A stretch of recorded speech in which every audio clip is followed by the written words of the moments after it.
Good morning students. बच्चों एक बार वापस आपके टॉपिक पे स्टार्ट करते हैं।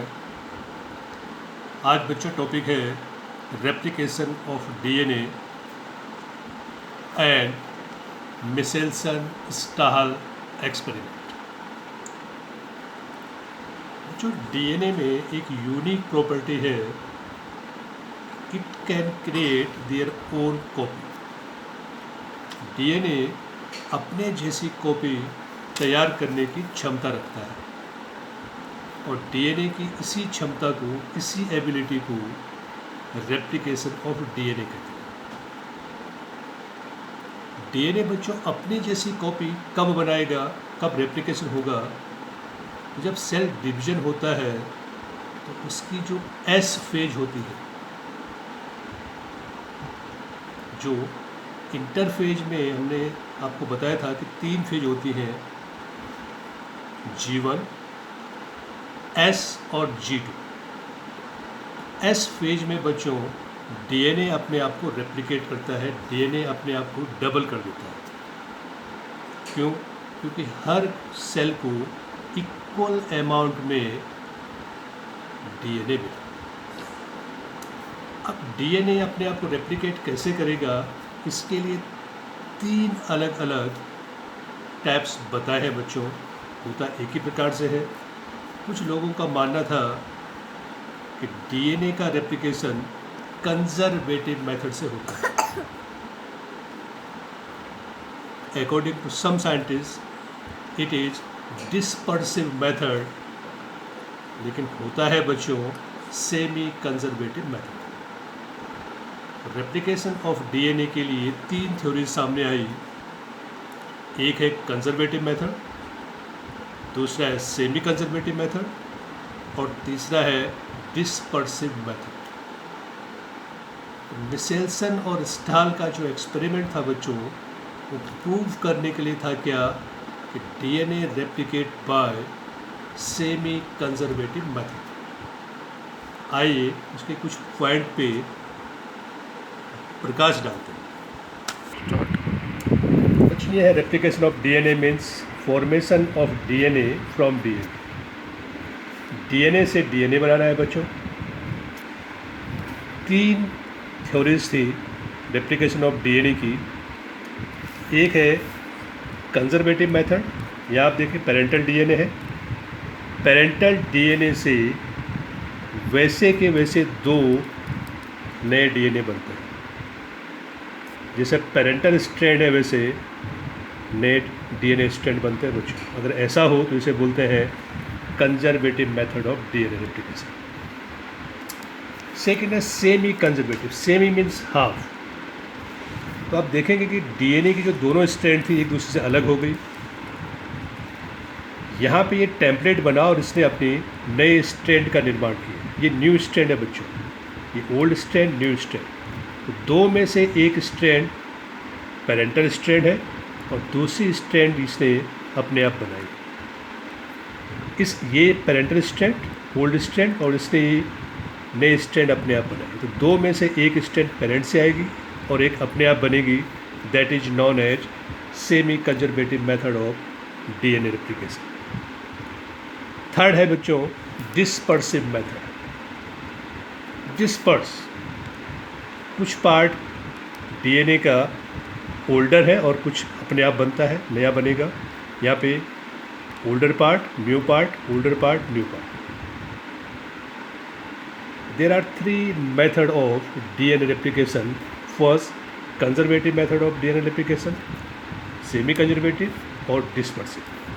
इन दोनों के लिए बहुत ज़्यादा आपके पास प्रूफ नहीं है, तो एक्सपेरिमेंटल बेसिस पे जो प्रूफ हुआ है कि डीएनए अपने आप को कैसे रेप्लिकेट करेगा, तो that is semi conservative method of DNA replication. Practical experiment perform किया था बच्चों मैथ्यू मिशेल्सन एंड फ्रैंकलिन स्टाहल इन 1950। बच्चों उन्होंने क्या किया, ई कोलाई को एक ऐसे कल्चर मीडिया में ग्रो कराया जिसमें नाइट्रोजन का हैवी आइसोटोप्स था N50। There are three isotopes of nitrogen, N14, N15 and N16. N15 normal isotopes है बच्चों, N15 हैवी आइसोटोप्स है और N16 रेडियो आइसोटोप्स है। तो इन्होंने यूज किया N15 का हैवी आइसोटोप्स। किससे हैवी? तो N14 से हैवी। सोर्स क्या था? तो NH4Cl जिसमें N हैवी नाइट्रोजन था। इस कल्चर मीडिया में नाइट्रोजन का सोर्स केवल NH4Cl था बच्चों। तो ई कोलाई में जो भी नाइट्रोजन कंटेनिंग कंपाउंड्स होंगे उन सब में क्या होगा बच्चों? N15 होगा, इंक्लूडिंग DNA। जब ये कई जनरेशन के बाद आप ई कोलाई को देखेंगे तो उसमें सारे के सारे नाइट्रोजन कंटेनिंग कंपाउंड कैसे हो जाएंगे? हैवी नाइट्रोजन वाले हो जाएंगे, N15 वाले हो जाएंगे, इंक्लूडिंग DNA। और वह DNA जिसमें कि सारे के सारे नाइट्रोजन N15 वाले हैं, that DNA is known as heavy DNA। Many generation grow कराए बच्चों, मैनी जनरेशन। क्यों? इनकॉर्पोरेट करना है N15 को सारे के सारे नाइट्रोजन कंटेनिंग कंपाउंड। जब सारा DNA N15 वाला हो गया तो उसके बाद उन्होंने बच्चों क्या किया? इसको ट्रांसफ़र कर दिया एक ऐसे मीडिया में जिसमें N14 था। NH4Cl and N contain 14। N क्या था? नॉर्मल आइसोटोप्स था बच्चों। उसके बाद उसने सेल को वहाँ पे मल्टीप्लाई होने दिया और they isolate the DNA at every generation. हर एक जनरेशन के बाद वो क्या करते रहे? DNA को आइसोलेट करते रहे और उसकी डेंसिटी को मेज़र करते रहे। डेंसिटी मेज़र करने के लिए बच्चों उन्होंने सेंट्रीफ्यूगेशन का यूज किया और उसके लिए टेस्ट ट्यूब में CaCl सीजियम क्लोराइड का यूज किया। सीजियम क्लोराइड क्या बनाएगा बच्चों? ये एक जेल जैसा स्ट्रक्चर बनाएगा जिसमें DNA एकदम सेटल डाउन नहीं होगा। DNA अपने डेंसिटी के अकॉर्डिंग सेटल डाउन। अब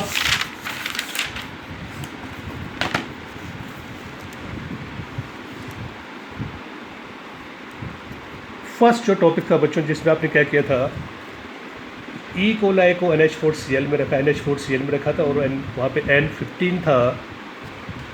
उसका जो DNA आइसोलेट किया गया पेरेंटल DNA, तो वो 100% बच्चों हैवी DNA था। ये है पेरेंटल ई कोलाई जिसका DNA कैसा है बच्चों? 100% हैवी DNA है और ये है सीजियम क्लोराइड ग्रेडियंट। ये DNA यहाँ पे आके रह गया बच्चों, हैवी DNA है, थोड़ा नीचे रहेगा बच्चों। उसके बाद इस ई कोलाई को कहाँ ट्रांसफ़र किया था? NH4Cl वाले मीडिया में जिसमें कि NH4 में N कैसा है? N14 है। और after 20 minute they get F1 generation. और उस F1 जनरेशन का जब DNA आइसोलेट किया और उसको मेज़र किया डेंसिटी, तो बच्चों ये हाइब्रिड DNA बना। कैसे पता चला? तो ये हैवी DNA था, ये नीचे था और हाइब्रिड DNA जो था ये थोड़ा सा ऊपर है। इसकी डेंसिटी इससे कम है, that means it is hybrid DNA। और यहाँ पे हाइब्रिड DNA आप देखेंगे बच्चों, एक जो स्ट्रैंड है वो पेरेंटल है और दूसरी स्ट्रैंड इसने अपने आप बनाई। एक जो है वो है N15 और दूसरी स्ट्रैंड जो है वो है N15। सेम यहाँ पे, क्योंकि एक DNA से दो DNA बनेंगे। दोनों DNA में एक स्ट्रैंड कहाँ से आई है बच्चों? पेरेंट से आई है। दूसरी स्ट्रैंड इसने अपने आप बनाई। That is known as semi conservative method of DNA replication. After 40 minutes, यानी जो F2 जनरेशन आएगी बच्चों, उसमें होगा क्या? ये जो पेरेंटल DNA हैवी DNA ये क्या करेगा? ये अपने कॉम्प्लीमेंट्री स्ट्रैंड बनाएगा। और इसका कम्प्लीमेंट्री स्ट्रैंड कैसे बनेगा? वो लाइटर बनेगा बच्चों, क्योंकि इसको कहाँ रखा है आपने? इसको आपने N14 वाले मीडियम में रखा है। तो जो हैवी DNA है उसका जो काउंटर पार्ट होगा, उसका जो कम्प्लीमेंट्री स्ट्रैंड होगा वो कैसा होगा? लाइट होगा बच्चों। तो एक हैवी DNA क्या करेगा? एक हाइब्रिड DNA बनाएगा बच्चों। एक लाइटर DNA स्ट्रैंड क्या करेगा? तो एक लाइटर स्ट्रैंड बनाएगा बच्चों। इस तरह से एक हाइब्रिड DNA जब अगले जनरेशन में जाएगा तो उससे क्या बनेगा? एक हाइब्रिड DNA बनेगा और एक लाइटर DNA बनेगा। ये भी हाइब्रिड DNA था बच्चों, ये भी क्या करेगा? ये एक हाइब्रिड DNA बनाएगा और एक लाइटर DNA बनाएगा। ऐसा क्यों हुआ? क्योंकि ये दोनों स्ट्रैंड जब एक दूसरे से अलग होगी तो हैवी DNA अपना स्ट्रैंड बनाएगा बच्चों, अपना कम्प्लीमेंट्री स्ट्रैंड बनाएगा, और वो कैसा होगा? वो लाइटर होगा। और लाइटर वो भी अपना कम्प्लीमेंट्री बनाएगा, वो तो लाइटर ही होगा। तो एक हाइब्रिड DNA से जब रेप्लिकेट होगा तो एक हाइब्रिड DNA बनेगा और दूसरा लाइटर DNA बनेगा। आफ्टर 60 मिनट यानी थर्ड जनरेशन, तो लाइटर से क्या बनेंगे बच्चों? 2 लाइटर DNA बनेंगे, सिंपल। और हाइब्रिड से आपको बता दिया, एक हाइब्रिड बनेगा और एक लाइटर बनेगा। यहाँ पे भी सेम, हाइब्रिड से एक हाइब्रिड और एक लाइटर, और लाइटर से 2 लाइटर। आफ्टर 80 मिनट, एक क्वेश्चन है बच्चों आपके NCERT बुक में क्वेश्चन है, अब आप कैलकुलेट कर सकते हो कि आफ्टर हाउ मेनी जनरेशन।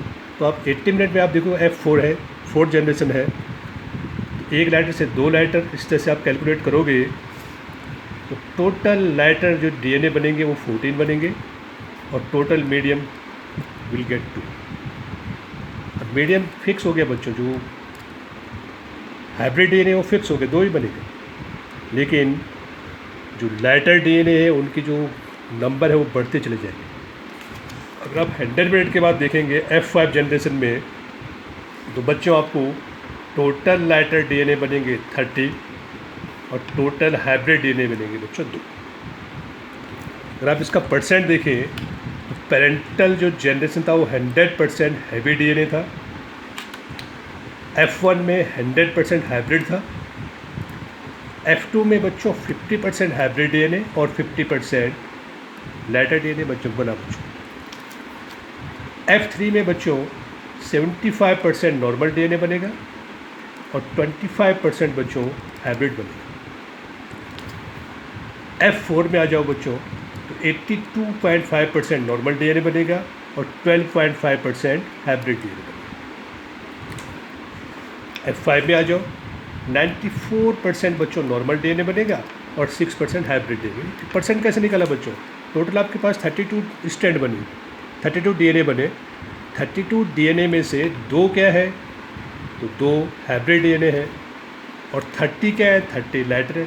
कितना परसेंट आएगा? 94% नॉर्मल DNA लाइटर DNA और 6% हाइब्रिड DNA। तो उससे प्रूव हो गया बच्चों कि DNA का जो रेप्लिकेशन है, DNA जो अपनी कॉपी बनाएगा वो सेमी कंजर्वेटिव मेथड से बनेगा। अर्थात कि जब भी एक DNA से 2 DNA बनेंगी तो एक DNA जो DNA का एक स्ट्रैंड है वो पेरेंट से आएगा और अपने कम्प्लीमेंट्री स्ट्रैंड का वो स्वयं बनेगा। 2 स्ट्रैंड में से एक स्ट्रैंड पेरेंट से आया और एक स्ट्रैंड उसने अपने आप बनाया।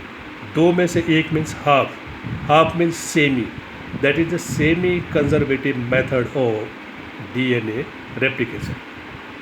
और एक्सपेरिमेंट का नाम है बच्चों, इसी नाम से एक्सपेरिमेंट आएगा, Matthew Meselson and Franklin Stahl experiment, commonly known as Michelson and Stahl experiment. Thank you.